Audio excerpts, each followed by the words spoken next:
welcome. Si Alex po ito with... Ako po si Linda Ramos with Pacific Wide Real Estate and Mortgage na handang tumulong sa inyong lahat. So,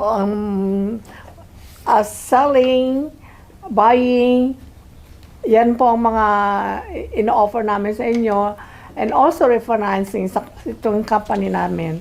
So, kung may mga kailangan kayo, tumawag lang po kayo sa amin. Okay. Again, welcome po ulit sa ating Real Estate Filipino channel ng Bay Area, where buying, selling, refinancing happens all the time and making your dreams come true. Again, happening every Tuesday, 11:30 dito sa Pacific Wide, where we learn real estate together. All right? Use our 29 years of experience helping people buy and sell property. And one of the things that we would like to add is what can you do if you have more than one house?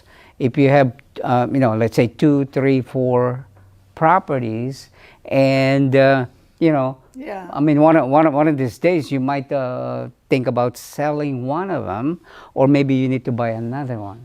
So one of the things that you might want to remember is that if you sell it, you will have to pay taxes. Yeah. And that's exactly what we're going to be talking about. Okay, Linda. Yeah. Ano ba yung tinatanong nila na about deferring taxes sa Okay. yung mayroon pa silang yung 1031 exchange. Okay. Anong masasabi natin doon sa kanila para Yeah. what can we do about it? Okay, let's define the word deferring taxes. Deferring taxes. Actually, yes. deferring taxes is not running away from taxes. No. Deferring taxes is not avoiding taxes or not paying taxes. Okay? Actually, deferring taxes is you're delaying your payment of taxes. As a matter of fact, meron po kami isang attorney na dumating, not attorney, but a third-party intermediary that handles 1031 exchange. So ang tanong nila is, when do you want to pay your taxes? Everybody says, people says, tomorrow, next year, or something like that. His answer was really good. Yeah. He said, especially if you have a lot of Yeah. properties na... Ang sagot niya is, never. I said, I think never could be the best, but we can do it according to him. Okay, so what we learn is that you can defer your taxes whenever you sell, if it's a rental property, by the way. Okay, if you have a rental property, number one, and let's say it's a single home, and you want to buy a duplex, you can do what we call 1031 exchange. Okay? Mm-hmm. You're not trying to avoid taxes, you're just deferring it.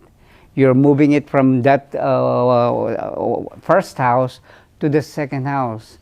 Again, it will be ang key ho dyan is rental to rental.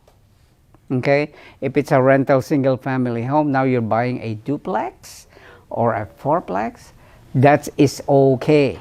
Rental to rental.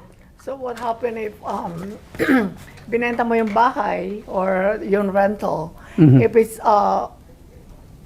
yung binili mo itong rental na to, mas mataas dun sa bibilhin mo or mas mababa, what's gonna happen for yung equity na sobra? Very good. That's a good point. That's exactly what our speaker talked about last week regarding what do you do? I mean, if there's any excess of the equity, what do you do? Mm-hmm. Okay? But the key here is that you're gonna buy equal or greater.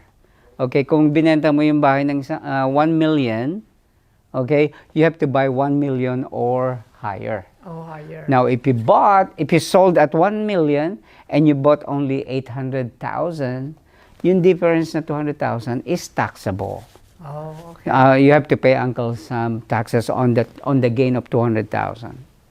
All right? Mm-hmm. So again, we're talking about rental property, investment property. Why is it important to me, Alex? Mm-hmm. Let's say, huh? Okay? Let's say, yun nga, I mean, may nakita kang magandang investment, let's say fourplex or even eightplex, or dalawang fourplex, so it become eight, right? And you have one single house. So you can, that single house which is a rental, you can buy a fourplex or an eightplex or anything in combination. Combination, yes. Yeah. So the key there po, mga kababayan, is you have to buy equal or greater. Otherwise, you know, you touch the money and then you get taxed. So everything that you gain on that property, you move it to the next property to defer the taxes, meaning delay. All right? So, is there a limit to buy what you're buying for that? Okay. There's no limit. Let's say you have one house that you sold in Evergreen or in San Jose for $1 million, right? And then you go to Sacramento and you buy two, it's okay. As long as it's $1 million or higher. Oh, you have to spend all the money. You have to move all the gain money. over there, yeah. Gain, yes. So what I'm saying there is that if you bought 900,000 in Sacramento, so the difference of 100,000 is taxable. So we cannot run away from that one. Again, the main thing here, mga kababayan, is if you have more than one houses, technically if you sell the rental property, everything, all the gain there is taxable. So how can you, what can you do to not to pay, to get that?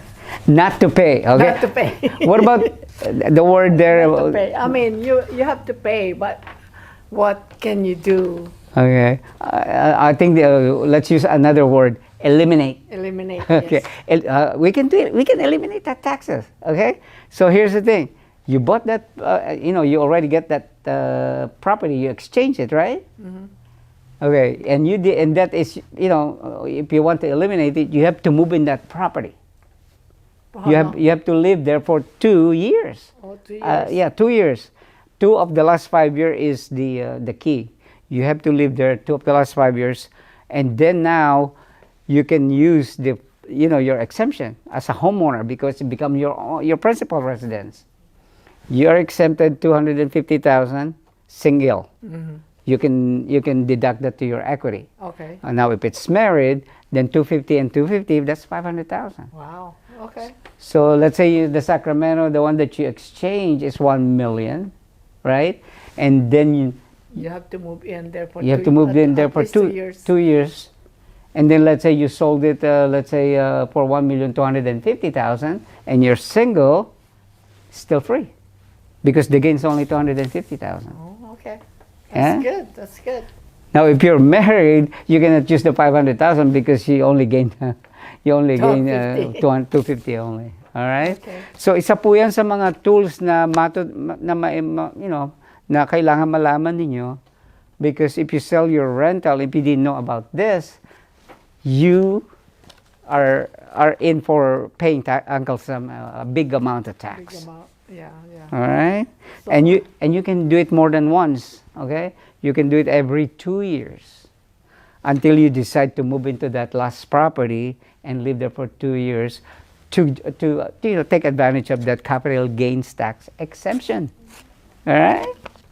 So, kung may question po kayo at hindi pa maliwanag sa inyo, tumawag lang po kayo sa amin. Ako po si Linda Ramos, 408-888-5607.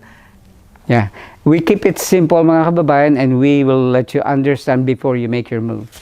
All right? Salamat po sa pag-tune in ninyo. Again, every Tuesday, 11:30 dito sa Pacific Wide Real Estate and Mortgage, where we learn real estate together. Salamat po at mabuhay. Mabuhay.